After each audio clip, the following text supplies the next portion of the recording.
कि पूछी मुनि शिला प्रभु दे की। एक पत्थर की मूर्ति जैसी कोई बैठी थी, क्या नाम था उसका? अहिल्या थी क्या? कपड़ा बड़ा भी पहने थे? नहीं, कपड़ा पहने थे, कपड़े फट गए थे, कपड़े गंदे थे, बाल बिखरे थे। मैं एक बहुत बड़ा भ्रम दूर करना चाहता हूं आज। अहिल्या पत्थर हो गई थी, ये भ्रम।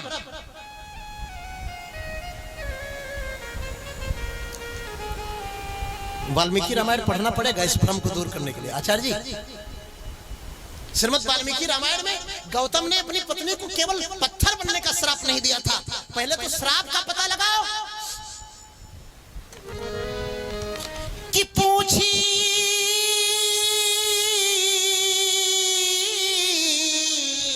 मुनि शिला प्रभु देखी तो कथा सकल। कथा सुनाया विश्वामित्र ने। कौन सी कथा सुनाया?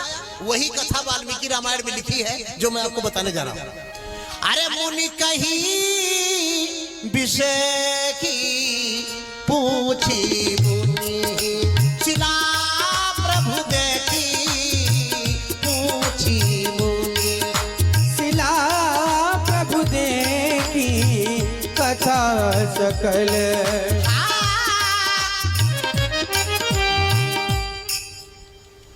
बाबा, गुरुजी, ये माताजी कौन है? बोले बेटा, ये गौतम ऋषि की पत्नी अहिल्या है। तो महाराज ये ऐसे क्यों बैठी है?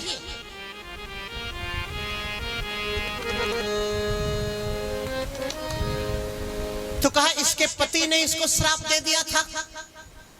गौतम को जानते हैं आप लोग? जानते हैं? कौन थे? बोलिए। कौन थे? हाँ, ऋषि थे। और एक बात और जोड़ दीजिए मेरे कहने से, आप सब लोग बोलिए, वो न्याय शास्त्र के आचार्य थे।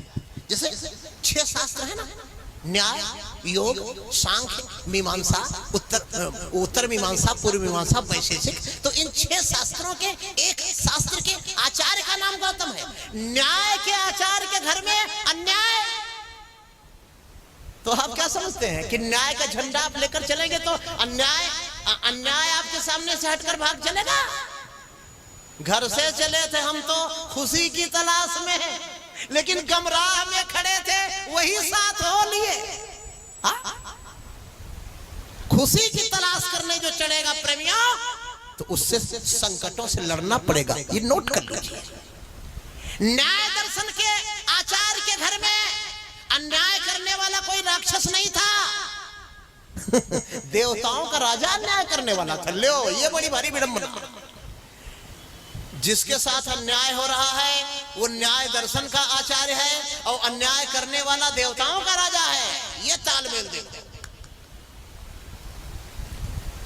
तो न्याय दर्शन का जो आचार्य है उसने न्याय तो किया, श्राप दिया उसने इंद्र को भी, और श्राप दिया अपनी पत्नी को भी। आजकल का आदमी होता तो इंद्र को श्राप दे देता, पत्नी को बचा लेता। लेकिन न्याय का आचार्य है, उसने कहा दोनों को बराबर दंड दूंगा। तो पहले तो इंद्र को श्राप दिया, योनि लंपर दुष्टस्तम सहस्त्र भगवान भाव। वाल्मीकि रामायण में इंद्र को श्राप दे, और फिर पत्नी को तो इतना कठोर श्राप दिया। तथा सत्वाच वै सक्राम। वाल्मीकि रामायण के ये श्लोक सुने कि अहिल्या को क्या क्या श्राप दिया था गौतम ने। तथा सप्ताच वै सक्रम भार्यामपि च सप्तवान इह वर्ष सहस्राणि बहूनि निवसस्सि पात भक्षा निराहारी तप्तन्ति भस्मसायनी अदृश्या सर्वभूतानां आश्रमेस्मिन् निवसिष्यसि इह वर्ष सहस्राणि। अहिल्या, हजारों वर्षों तक इसी धरती पर तू पड़ी रहेगी। ये मेरा पहला श्राप। दूसरा श्राप, हवा पीकर रहेगी। तीसरा श्राप, राख में लेटी रहेगी। चौथा श्राप, जो भी कोई इधर से आएगा किसी की आंखों से तू दिखाई नहीं पड़ेगी।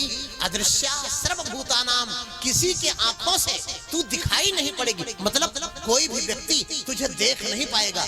हमको लगता है इसीलिए विश्वामित्र जी देख नहीं पाए और राम जी देख लिए, क्योंकि राम जी के नेत्र जो हैं प्यारे साक्षात सूर्य हैं। बोलो सूर्य भगवान की। यजुर्वेद के पुरुष सूक्त के इस मंत्र में यही तो लिखा है, हरि ओम चंद्रमा मानसो जातजो सूर्यो भजायत श्रोत्राद्वायुष प्राण च मुखादग्निरजायत। इस नेत्र में सूर्य, उस सूर्य ने देखा कि एक साप संतप्त गरीब ब्राह्मणी। विश्वामित्र जी की आंखों में आंसू आ गए। राम जी बोले गुरु जी तो आप बताओ माता जी के लिए मैं कर क्या सकता हूं, बताओ। तो विश्वामित्र जी बोले कि इस पाप प्रपीड़ित पत्थरी को पदरज का चेतन चूरन दो, पदरज का चेतन चूरन दो। श्री रघुनाथ विश्वामित्र जी के मुखमंडल की तरफ देख रहे हैं। महादेव शंकर बोले पार्वती नेत्र बंद करो। दीनों के कष्ट को हरने वाले श्री राम ने गुरुदेव की आज्ञा का कैसे पालन किया। पदरज का चेतन चूरन दो, पदरज का चेतन चूरन दो। आवश्यकता क्यों है?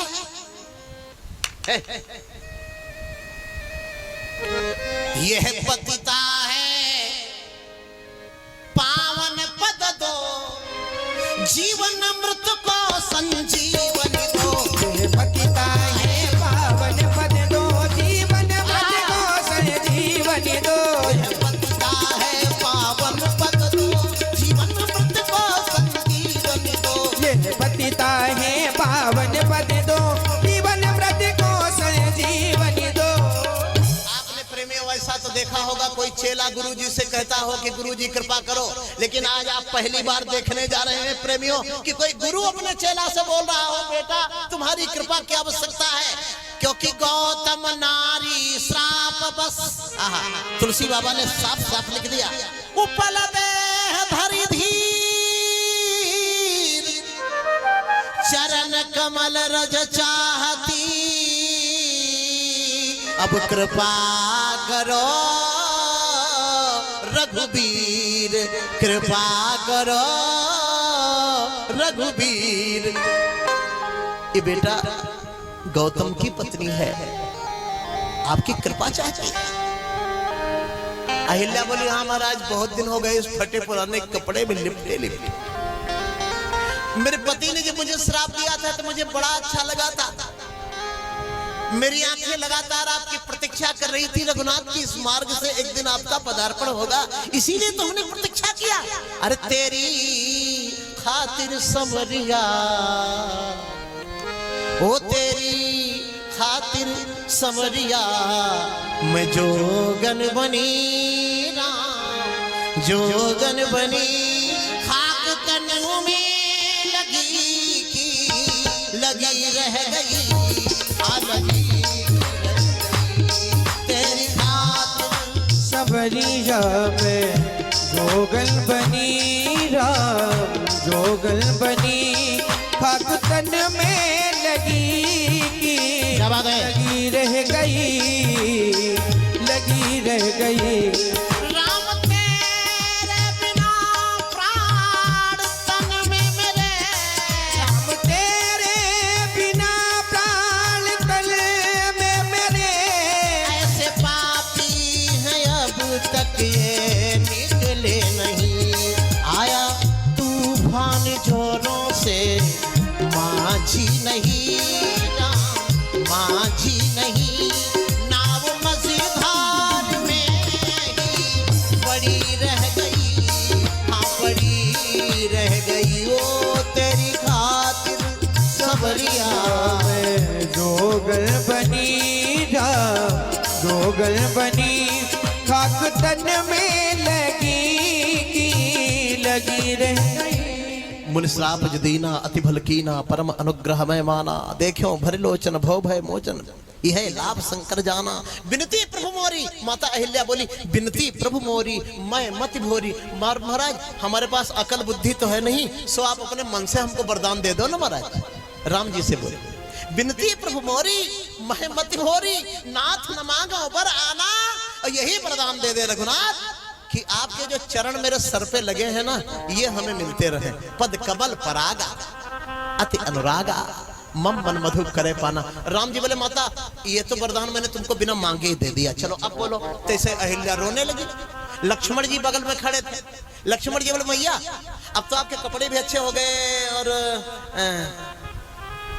देखो देखो गौतम जी भी आ रहे हैं, पति भी आ रहा है, प्रसन्न हो गया। क्योंकि जिसको राम मिल जाते हैं प्रेमियों, वो कितना भी पापी हो से हर कोई मिलने की इच्छा करता है। जो पति छोड़कर चला गया था वो कमंडल लिए दौड़ा चला रहा। लक्ष्मण जी बोले माता अब क्यों रो रही हो? अहिल्या बोली सरकार रोना इसलिए आ रहा है कि यदि आप कहीं अलग गए होते ना तो सोने की थाली में आपका चरण धोया जाता, माखन मेवा मिश्री से आपका भोग लगाया जाता, आपकी आरती उतारी जाती, आपको माला पहनाई जाती। लेकिन मेरे पास तो कुछ भी नहीं है, मेरे पास तो टूटा दोना भी नहीं है, मेरे पास तो टूटी आसनी भी नहीं है। मैं आपकी सेवा करूं तो कैसे करूं? लक्ष्मण जी बोले भैया, लक्ष्मण जी बोले भैया बहुत अच्छा मौका है, माता जी से कह दो हमको कोई मेवा मिश्री नहीं चाहिए, आशीर्वाद मांग लो भैया। राम जी बोले हाँ माता हमारे छोटे भैया ठीक कहते हैं, हमको कोई मेवा मिश्री कोई मिठाई उठाई नहीं चाहिए, कोई हमको माला वाला भी नहीं चाहिए। हमको माता हम जा रहे हैं धनुष यज्ञ में जनकपुरी, तो रघुवंश की पताका ऊंची लहराए, माता ये आशीर्वाद हमको चाहिए आपसे। ब्राह्मण की पत्नी बोली रघुनाथ आज मैं आपको आशीर्वाद देने जा रही हूँ। शंकर भगवान बोले पार्वती आंख बंद करके झांकी देखो, श्री सरकार सर झुकाए खड़े हैं और अहिल्या अपने आंचल से श्री राम को आशीर्वाद दे रही है। आशीर्वाद क्या दे रही है? एक पत्थर बनी नारी का आपने उद्धार किया रघुनंदन।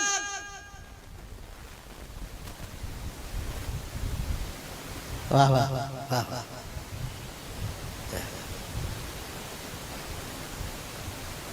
एक पत्थर को नारी बनाकर आपने उसके पति से मिलाया है, उस स्त्री को आपने ये काम किया है राम जी। और मैं आपको आशीर्वाद देती हूँ, जैसे मेरे जिंदगी में विपत्ति की घड़ी आई थी, मैं इतने दिनों से पड़ी थी सरकार, वैसे एक दिन आपके जीवन में भी विपत्ति की घड़ी आएगी।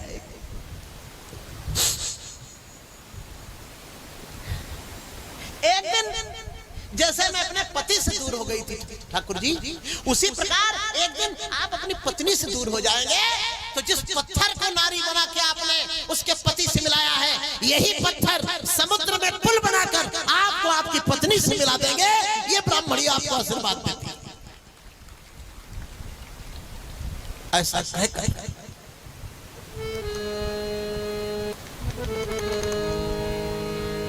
अहिल्या भगवान के चरणों में लेट गई।